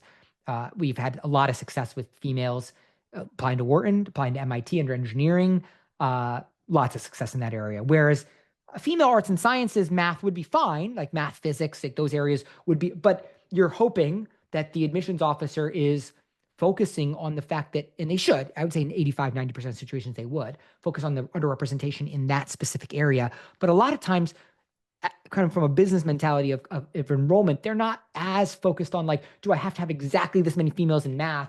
As long as I have this many females in the arts and sciences college, I'm okay. So I lean towards the business school as the more strategic pathway.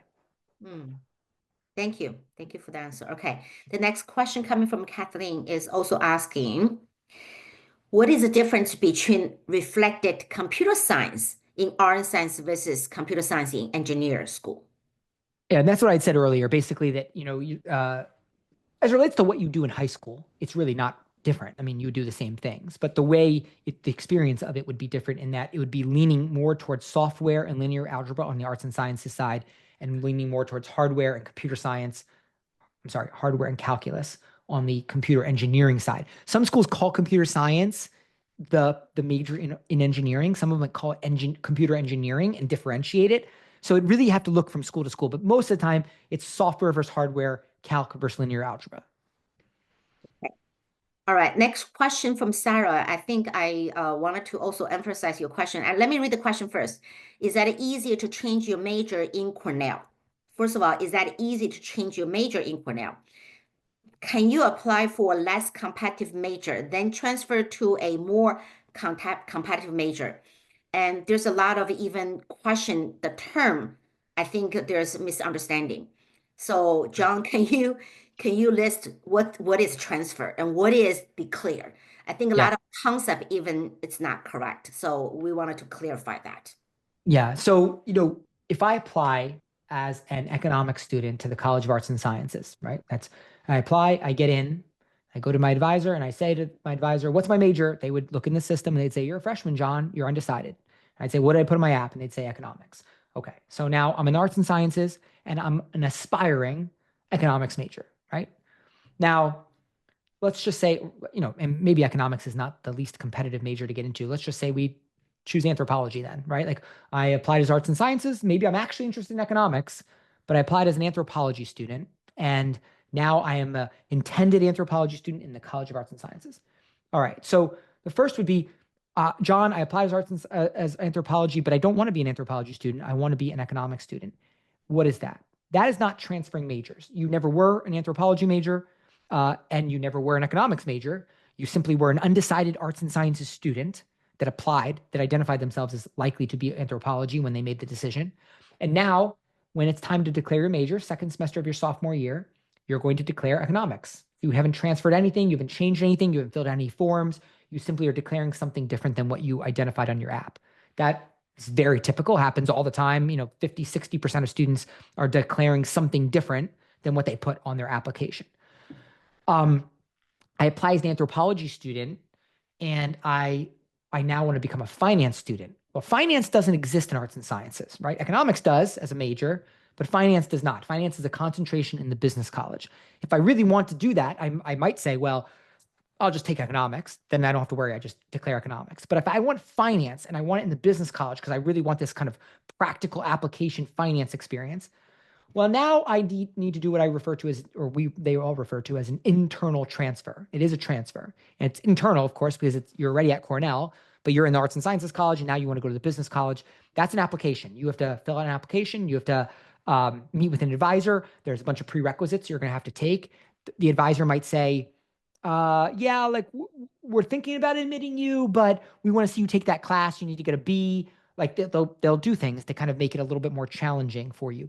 The admit rate of internal transfer from college to college is about 70%. So most students are able to internal transfer, but it's hard to internal transfer into small specialty college. Like, business is small, so it's hard to internal transfer in.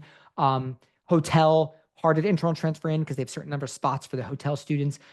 Usually it's hard to internal transfer into engineering because of course sequencing.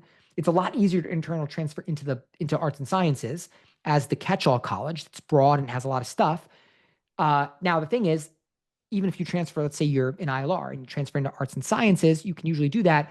Sometimes, though, you won't be able to get the major you want, right? So, like, for example, I want to declare computer science. Well, each department has their own requirements. So it's not that the school will say no, but the computer science department might say you need to get a C in these 3 math classes. And if you go get a C minus, now you're not going to be a computer science student. So that's how they manage enrollment. They manage it by saying departmentally, you're going to decide what the requirements are.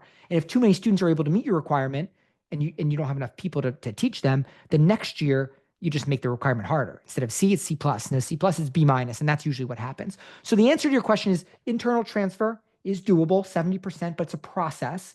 So it is important with all my students at Cornell. I do try to get them to the right college type. I don't like throw them into some random college and then just assume that we will get them to the other college that they want later, even though they usually can.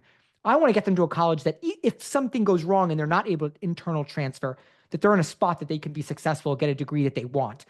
And that's always a question for people. Like, if I get stuck in ILR, right, and I can't get out, is this a degree I want? Most of the time when they learn about it, they find, yeah, I'm okay with that. And they're willing to take on the risk of that internal transfer. But most of the time with my students, there's no internal transfer. We're talking about just declaring a different major than what they actually wrote down on their application. Okay, this is so important. John, can you allow me to use Chinese? Maybe just quickly summarize what you said, because also very confused a lot of the families. Sure. Okay. 那我用中文再总结一下哈，因为这个是太重要了。同样的，跟我们在中国大陆所上学的这个一些概念是不一样的哈，不一样的。那个 transfer 这个词是这样的，如果你是在一个对的 college 里面，因为我们说这个综合性大学通常有3个 college。一个是 business， 一个是 engineer 和 art and science。art and science 是最大的，它那个数量和录取的人数是最多的，里面文科理科都有 language， 有 physics， 有 computer science， 有 data science， 然后有这个 music， 有 art， 都在这里面。如果你是对的 college， 所以第一个要做决定就是你要申请哪个 college， 你要申请 business college 还是 engineer college 或者 art and science。一旦你进了对的 college 里面，在里面相对来讲它是不叫 transfer， 就是说你进去用一个 major。像这样说的，你高中是用一个 major intended 去进入这个大学的 college 里面，在这个 college 里面以后，一旦进去了以后，你实际上是在大学的2年级就 declare 你真正想落在哪个 major 上面，所以那个词不叫 transfer 而叫落，所以就会有 strategy， 就会有没有一个 more competitive 和一个 less competitive 的这个 major 是有的啊，就像刚刚他说的这个 computer science 和这个bioscience 都是比较这个 competitive 的，好学生特别多的。那有没有一个相对来讲 less competitive 的这个 prospective major 是有的，所以那个词它叫就用的非常的准确，它叫 declare major。那是很容易的，就在 within the college 里面。但是如果你想从 Art and Science transfer 到 Engineer School，那个叫 transfer，因为是 college 之间的 transfer，哪怕在一个大的 university 里面，从一个 college transfer 到另外一个 college，它也是个新的 application，你重新要准备你的这些 evidence。如果从 Art and Science transfer 到 Business School，因为它的 school 很小，所以它可能没有名额，所以在 college 之间的 transfer。这个词叫 transfer，如果在 within 的这个 college 里面，它不叫 transfer，它叫 declare 啊，所以这个我也想用中文这个再重新总结一下刚刚这样分享的这个概念也非常重要，因为很多家庭我们在工作过程当中发现大家都是很 confused，都非常害怕去选一个 prospect major，因为他们担心。最后小孩子会落在这样的一个 major 上面，然后学完了出来找不着工作，所以其实不用担心，在高中期间你所选择用来申请的这个 prospective major 是不会真正的一定的，有的可能就是真正的，有的可能就不是的。在大学里面，只要在对的 college 里面，你 declare 是很容易的事情啊。OK，all right，thank you, John, for that. Sure. Next one, next question is how competitive environmental engineering? I would say, a lot of the environmental engineers are really kind of coinciding with civil engineering in many ways. Like a lot of those stories we do, like water quality, air pollution, waste management, sustainable infrastructure. I would say it's a good narrative. It's a good story, not super, super. I mean, all the engineering fields are somewhat competitive, but I would say amongst the engineering areas, not super, super competitive and it's good narrative value. OK，他刚刚意思就是说，这是一个很好的中间的这个 competitive 用来做这个故事和提供 evidence 来这个增强自己的这个 evidence 的是蛮好的一个选择哈。下一个 from J，Can a student at Cornell choose major within the college he was admitted into, or can he choose major across the colleges? Mostly just the college you were admitted into. There are some integrated programs and sometimes you can get double degrees across the colleges, but I would not expect that to happen because it's more atypical. All right. Yes. Thank you. Thank you, John. Okay, next question from Z. If my male student is passionate about computer science, USACO platinum level, and using AI to help other, like developed several APP to support children with autism, should he apply for multidisciplinary major like CS plus public health? Would this path make a admission process even more competitive? Which college he should apply in Cornell? Thanks.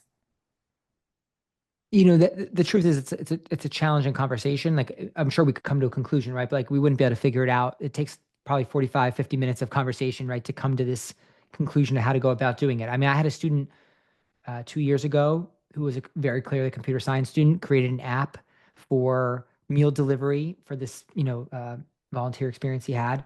He applied, I forget where he applied ED because he wasn't my student there. He got rejected. And when I looked at him, I thought, I don't, I think the student's better. USACO platinum level, that's pretty good. But like the student I saw, even though a great student, I didn't see the quality that we need to compete in that area. So I literally, for ED2, when I worked with him, we turned the entire story. I said, pretend you don't know how to make an app. Like, who would you have to talk to? Who would you have to interview?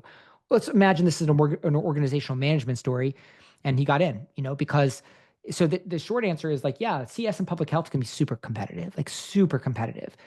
Does that mean you shouldn't do it? No, it depends on kind of like what else. Like I think you have a nice foundation there with some actual objective achievement, right? So that's a nice foundation to start from. Do I like the idea of using AI to develop an app to support children with autism? Maybe, like I guess it depends on like what the unique perspective is about the app, why autism, like all the personal connections to all that would be super important. At face value, like if there's no connection to that to autism and it's not like then it feels like I don't love that idea. I like the objective achievement as a foundation, but it feels a little impersonal. If there's a connection to it, then maybe. So I'd say it's a longer conversation. That's the type of thing we'd have to sit down and chat about to really know which college type. But if you asked me right now, I would say engineering college, if you're going to apply as computer science, would be much, much easier because everyone you're competing with there is STEM, as opposed to saying, starting in a category of, well, we don't really need any more computer science, arts and sciences students, which is really where they start from when they start reading in that area. Okay, thanks. Thank you, John. Okay, so next question is from Sherry, saying, is this generally accurate? For student wants job on Wall Street, it is important to get into the right clubs, no matter which college in Cornell, be in Dyson, School of Art and Science, or LIR. I don't know that to be true. I'm not saying it's wrong. It makes sense that you would be in the right clubs. I mean, you know, I think it's not my specialty to admittedly, to tell students how to get to Wall Street. My own personal opinion is that you do exactly what I do when you try to apply for college. You think about what the needs are of the position you're applying for, you match it with your experience, and you illustrate a perspective, an ethos, a theme, a brand that you can communicate effectively in an interview that says, if you hire me, I have a perspective that I can share that can be added, not I'm like a cog in a wheel, right? That's the way I see it. But as it relates to like your question, it seems reasonable. I really don't know if there are specific clubs and organizations to have, you know, nice pathways or connections to finance jobs. I have to imagine there probably are, but I'm not 100% aware of that. Okay. One of the parents asking, when you're sharing your spreadsheets, what does means +1 and -1? That meant whether they overperformed by a category. So I have different categories, basically by admit rates, say 0 to 10% and 10 to 20% and 20 to 30%. Those are way bigger than the categories, but those are the categories. And so when I say +1, it means they overperformed a category, or if they -1, they underperformed a category. Yeah, generally speaking, John usually have a benchmarking when his student coming down to 11th grade. When he does the benchmarking, he will usually predict, also tell the student the chance, what school they might have a chance to get into, 10%, 20%, or 15%. And so when John does that, I feel you pretty much like very accurate, always project very right. But sometimes the result even better than you projected. You know, Yeah. you have to be a little bit more conservative. And sometimes the student somehow also maybe underperform what you projected. That's what that Yeah. means. And I'll also add, you know, I do think that I think it's an important part of what we do. You know, I think of course there are other good consultants out there, and many of them can help build a student or a compelling story. They're smart themselves, and they see a smart student and they can build that story. But I'm pretty confident that most of them have no clue whether a student's getting in or not. Like at the when I say they don't know, like they don't really know the chances of a student getting into Cornell versus Columbia. They don't really understand the difference in that in the review process. I would say, I mean, it doesn't necessarily, this process of benchmarking really is for the families. But like, I know if they're getting in, and if they, and very rarely am I surprised by a decision. I do it mostly for the family, so they understand like kind of why I'm saying what I'm doing, those different, 13 different metrics that I'm using. You know, I kind of do it intuitively and have a sense pretty quickly, but I write it all out so a family can make an informed decision and feel like they know why they're making the decision. Yeah, yeah, yeah. Okay, for me, question is, can student major in biology in CALS still able to apply for medical school after graduate? The course they learned in CALS are from biology major in art and science. Question. The answer is yes, you can major in biology. Yes, you can go to medical school.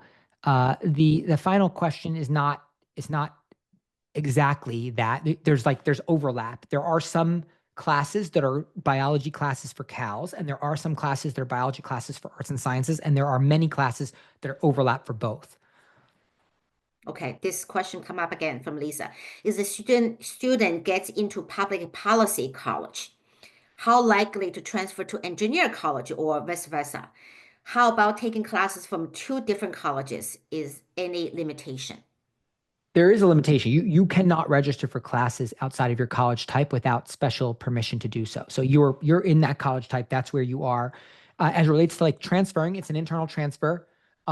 It's a very complex thing. It's hard to explain. I mean, there literally was, when I was at Cornell, it doesn't exist anymore.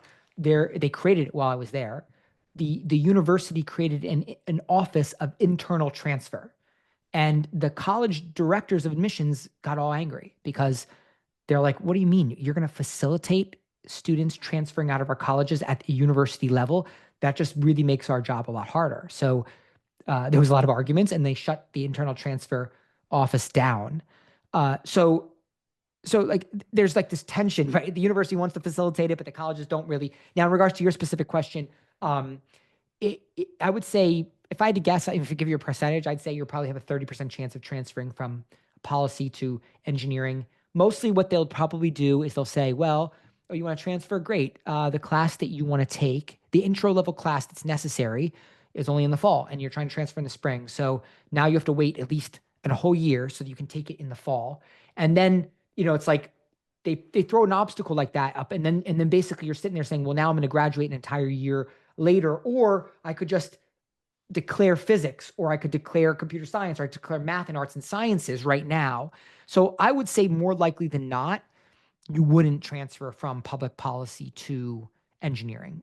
It'd be easier to do something. If you're doing policy through arts and sciences, it'd be easier to just declare something else. If you're doing it through the Brooks School, then it would make no sense to me really to apply to the Brooks School and then hope to plan to transfer to engineering. Like I just wouldn't do that with a student.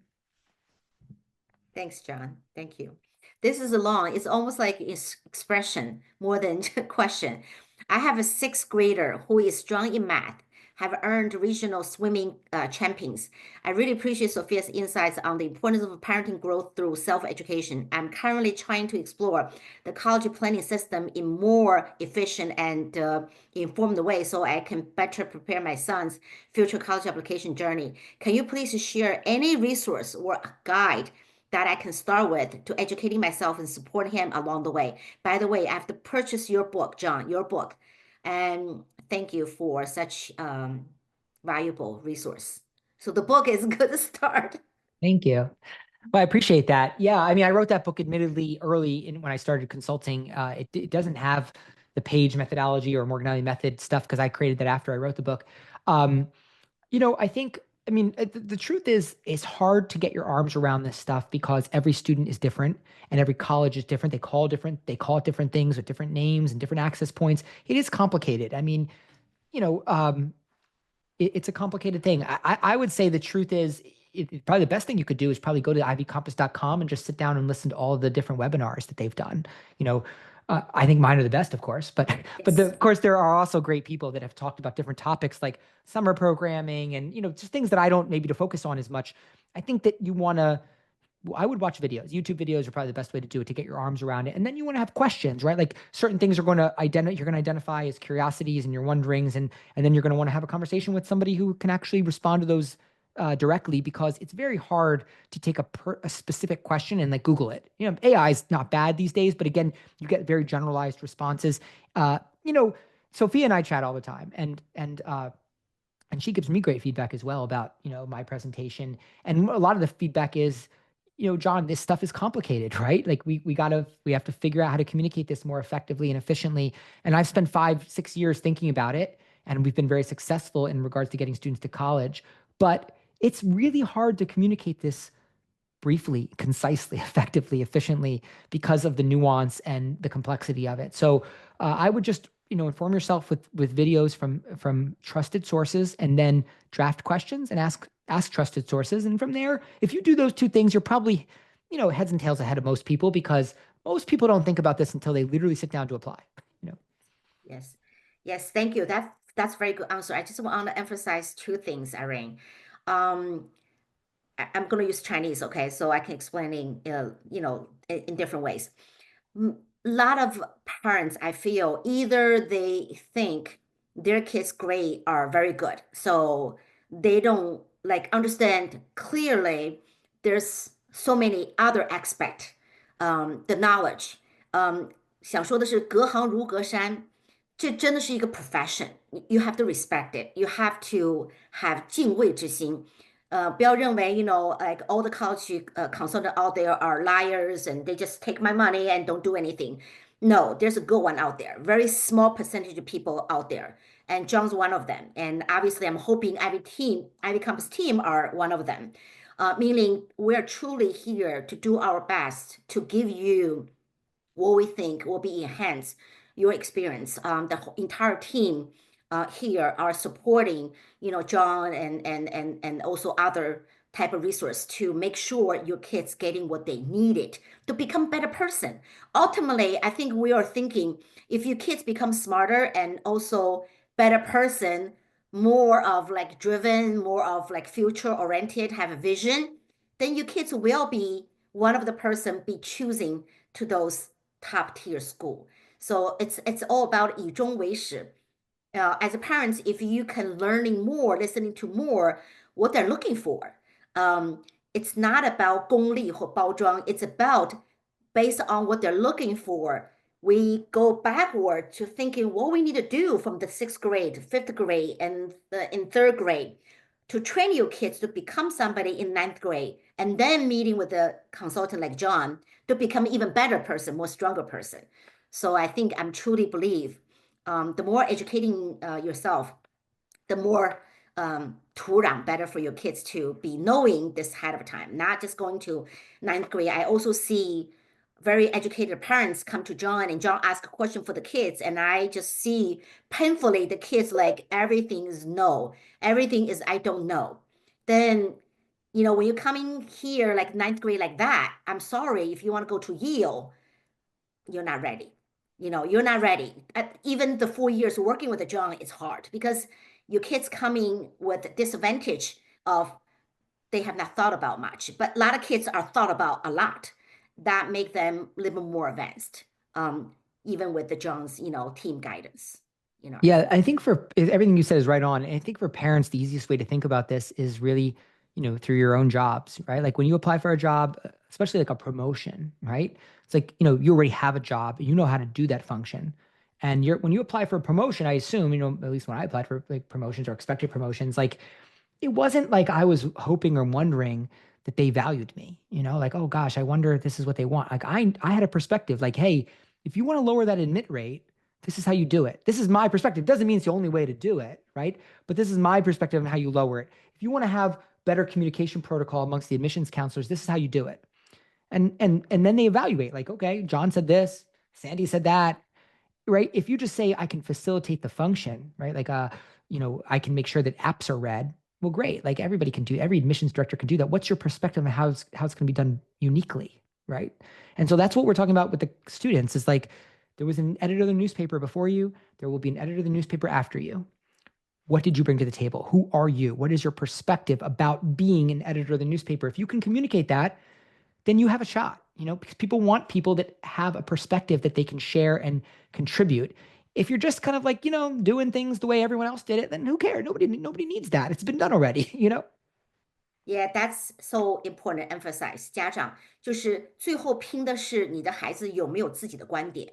我们中国很多家庭的孩子就是存在这个问题，就是没有观点，因为我们不在乎听小孩子的观点，也不在乎在家庭当中培养小孩子有观点。最后我们 team 看到很多孩子就是没有很好的观点，就哪怕错的观点，你也要有一个观点。所以这样说的是个 perspective。如果你现在还早，赶紧培养孩子。有他自己的 opinion 和 perspective. That's so important. 否则的话，你真的学习成绩也很好，但是如果没有自己的观点的话，你还是会落后。因为我们看到那些能够去 Stanford、Yale、Harvard、UPenn 这些学校的孩子，真的他们是有自己 very strong 的 opinion，而且大胆，非常 confident express their opinion. So that's what I see. The kids are differentiate themselves besides their GPAs and also SAT. Things. Okay, next question. I have a lot of questions, 31 questions. There's so many. Let's see if we can get through them. Oh, does Cornell look at express interest? No. Yeah. Those good school, they don't care, right? Because okay, next one. Is it hard to switch majors in Cornell between colleges? It's hard to switch colleges at Cornell. There's a 70% admit rate and there's a process. In fact, some of my students hire me back for the internal transfer process because there is complication and you do have to write essays for it. So I would consider it hard. Yes.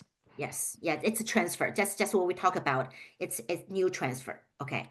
I'm quickly. Okay. Donald, if my child is planning to double major, is that possible to double major with a major that is not already grouped together within the main major they're planning to go with? For example, my child planned to major in fashion design, which is possible to double major with marketing, but she wants to double major it with graphic design. I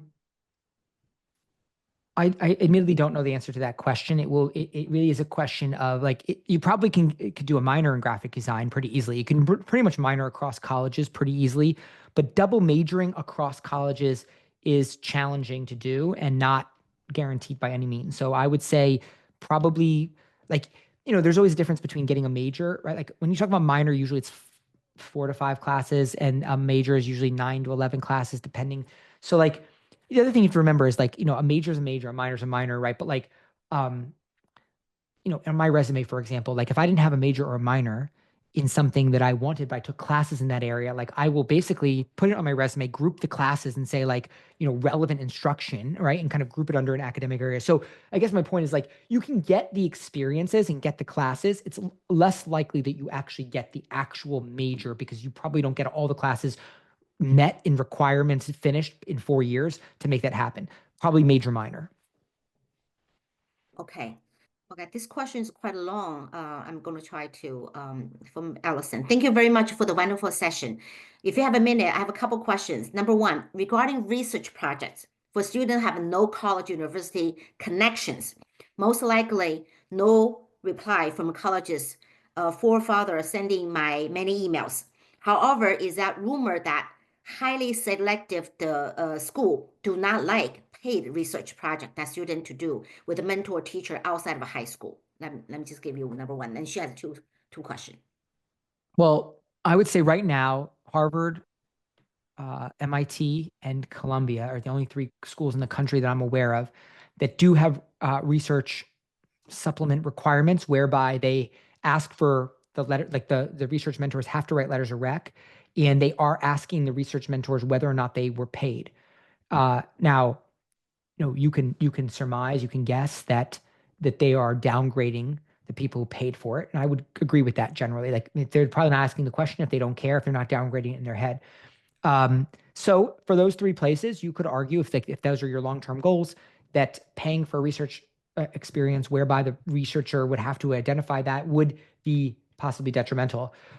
In those situations, you would either do one of 2 things. You would organically reach out. In that situation, it's very much like what I just said about applying for a job, right? You have to identify, hey, you're a researcher doing X.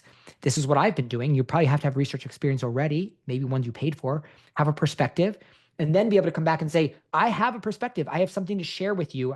It doesn't mean that, something groundbreaking, but something of value to share. I've had students do that before. Stanford, honestly, has been one of the schools that I was surprised by how they're still inaccessible, but compared to other places, they were more open to working with students for free than I expected. So maybe you check out there, but usually you have to have research experience in advance of that for them to even consider that. The other way would be to apply to the highly competitive research programs where, they don't have fees, but there's an application process. I would do that if I knew 1,000,000% that the student was like Harvard level material and that was their long-term goal, then I would do that. But in 99% of instances, it makes sense to go with paid mentorship or paid mentorship in advance of organic/competitive research experiences. Okay, second question is that true? Highly selected school prefer ACT, SAT score after completing sophomore year instead of a score in August, September at the beginning of sophomore year? No, I mean, they don't care when the SAT or ACT is taken. I think what you're saying is true as it relates to it's probably a better idea to take it at the beginning. We're saying, wait, hold on, it's completing sophomore year. I would say that you would take it after sophomore year. You won't take it at the beginning of sophomore year because it's going to be harder then. And the score, you want the highest score possible. So it doesn't matter when you take it, as long as it's ready for the time you press submit on your app, ED1, November 1st of your senior year. Will be very difficult to apply to Cornell successfully with not so much public benefit activities. No, it depends. I mean, it depends on the area you're going into. You could apply to fashion management, right, and have no public benefit activities, and that would be absolutely fine as long as you have a fashion management portfolio. So it depends. But I would say, generally speaking, of course, like, a big part of my method is localization of the investigation. So if I'm interested in, astrophysics, I don't care. Like, I want to localize that. I want to investigate that on a local level. I had a student who's investigating astrophysics. There was like a meteor that fell. It's in Yale's library. It was 20 minutes from his house. He's interviewing the faculty there. So like, we want to localize the investigation no matter what, but you don't necessarily have to have some this isn't about a nonprofit or having some public impact. That's not necessary in lots of majors. Yeah. If the boy is very strong in sports, have some interest in engineer, how this major can be combined too. sports and engineering? Well, I've done it before. I mean, I've had students, and analyze, how balls, how a tennis ball hits the ground differently when it's wet versus when it's not wet. So there's a million different ways to do this. I would say it's not my first choice to double down on athletics, but I have done it successfully. I've had a student who was like super obsessed with baseball. We turned every single thing he did was investigating baseball. We did it through business. We did it through data, statistics, computer science, et cetera. So it can be done. If the student will be significantly more passionate because of the topic area, then I say go for it. But generally speaking, I think you could have a more compelling localized engineering story than like using athletics to investigate it. That's my own opinion, but you could do it. I had a golf student do engineering as well. Like they created like this, what is it? I didn't physically see it. I saw a video of it, but basically you stand on this platform and it was like trying to simulate like up, I forget what it's called, but like basically like the slope of the swing, up or down. And so, he created that and he marketed it, and that was compelling as well. So, there's definitely ways to do it, but I consider the more compelling engineering stories like the young lady who, her mom or her grandmother owned an orchard, and we had her interview all the orchard people and find out what the most annoying parts of their day was. And then she created like a machine learning algorithm that like would go up and down the orchard rows, take pictures and identify whether these apples were ripe or not. And then the whole story was built around like, the investigation, the questions that were being asked, et cetera. That's more compelling than like the sports angle. Okay. And I'm sorry, right now it's about 10:53, and we have so many questions to go through. We're not able to. I apologize. I know you have a lot of passion, and I want to ask John about questions. But if you seriously think about, John is the right person. Obviously, give us a lot of, knowledge and guidance, and I am sure John will be helping the right student going to even higher level. So scan the barcode on the right-hand side. We'll be able to arrange for 30 minutes. Obviously, John's time is very limited and John's very busy. So take this seriously. If you are serious thinking about that, you can scan the barcode on the right-hand side to have that, opportunity if I'm not able to get to you for all the questions. Right now, the question is, if the student have 2 Bs in 10th grade, the hoping going first tier school is gone, right? Depends on what you consider to be first tier. I mean, I would say Harvard, Princeton, Yale, Stanford, MIT, probably yes. Could you get to Cornell still, like an ILR school, if we do the right story? Yeah, you could still be successful to get to that level. But Harvard, Princeton, Yale, yeah, probably. Okay.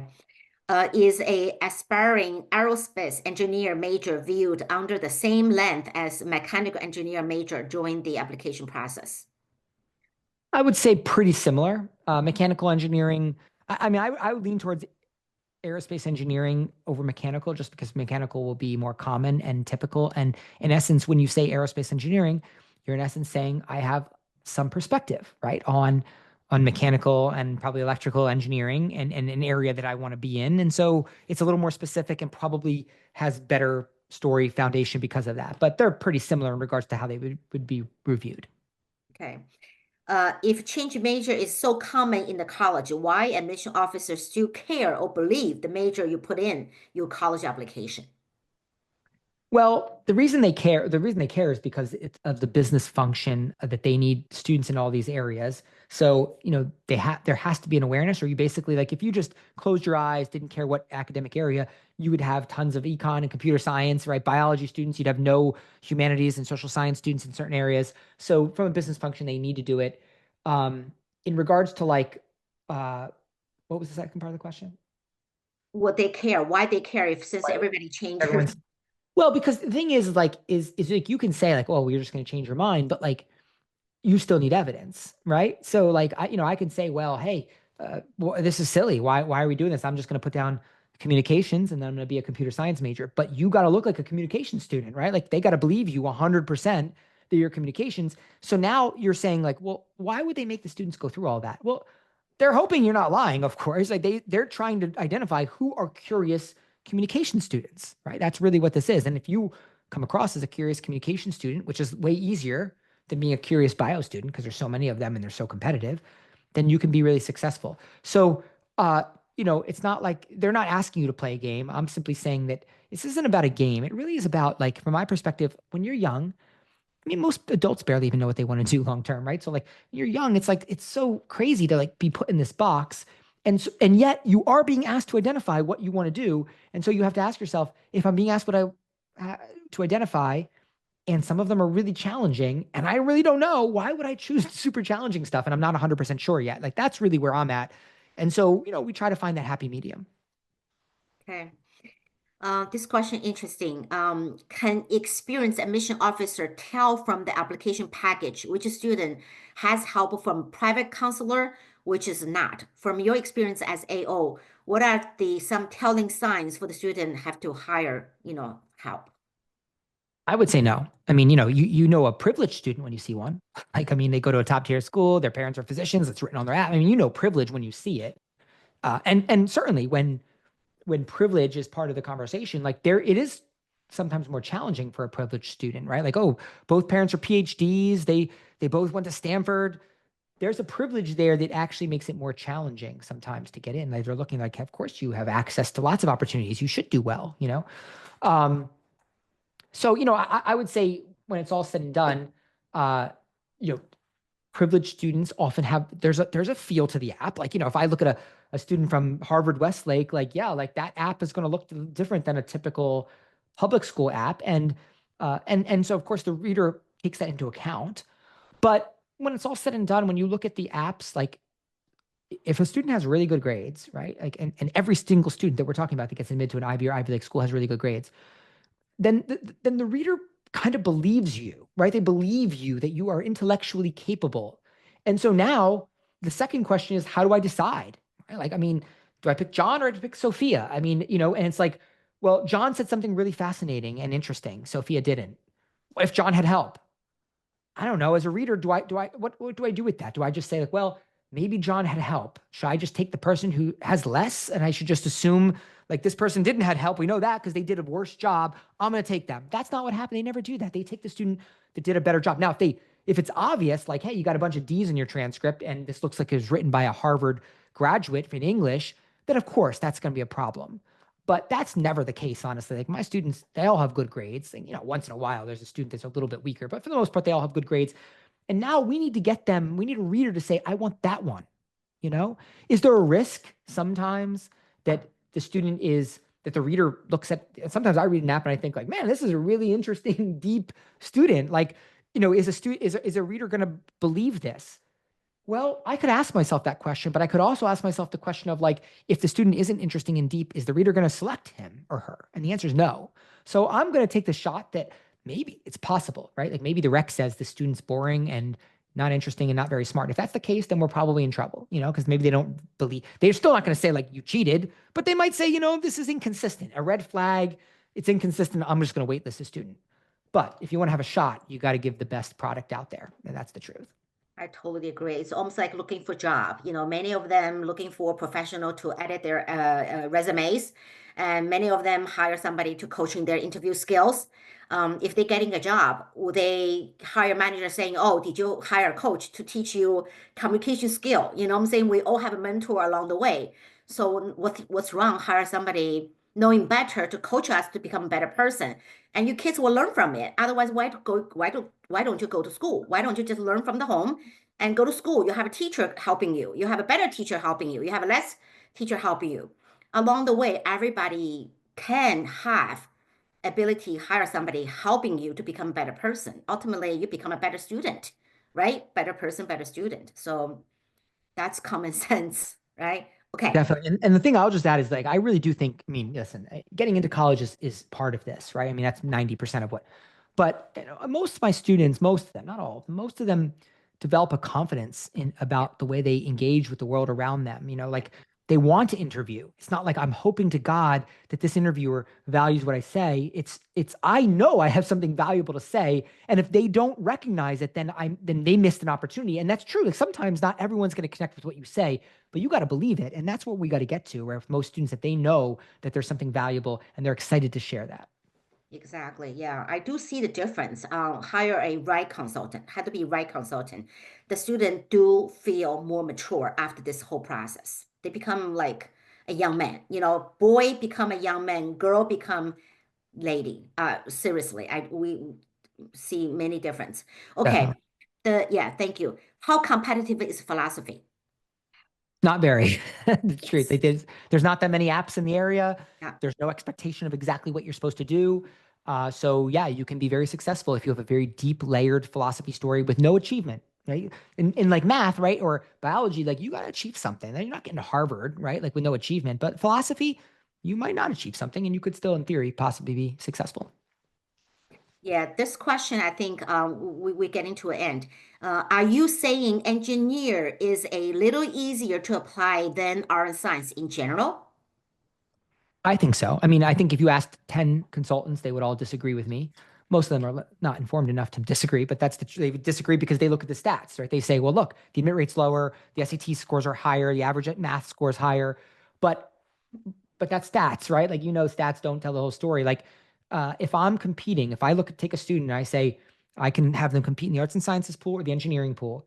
Number one, when I look at the engineers, they're all STEM, right? So I don't start in a deficit position of saying, well, in arts and sciences, they need humanities, they need social science, and that's a total number that they're looking at. So I don't start in a deficit position. Two, all of them are literally engineers. So that means that all of them have done similar things in high school. They're all in the robotics teams. They've done similar experiences. That means that minor changes in form, structure, experience will differentiate you as compared to arts and sciences, where I'm competing with public health, biology, computer science, economics. They're all in these different areas. So yeah, I personally would take an engineering app all day, assuming I had the right math sequence. I need math to be where it needs to be. But outside of that, I'd take math, engineering all day over arts and sciences. But 9 out of 10 consultants would disagree with me. Okay, it's past 11. We're supposed to be ended now. I still have a lot of questions, didn't go through them. Maybe just last one. Okay, quickly, because, we need to let John to get, some rest. Can a student double major in 2 different colleges? Not at Cornell, it's very difficult. At many, I'd say most universities, it's difficult to do.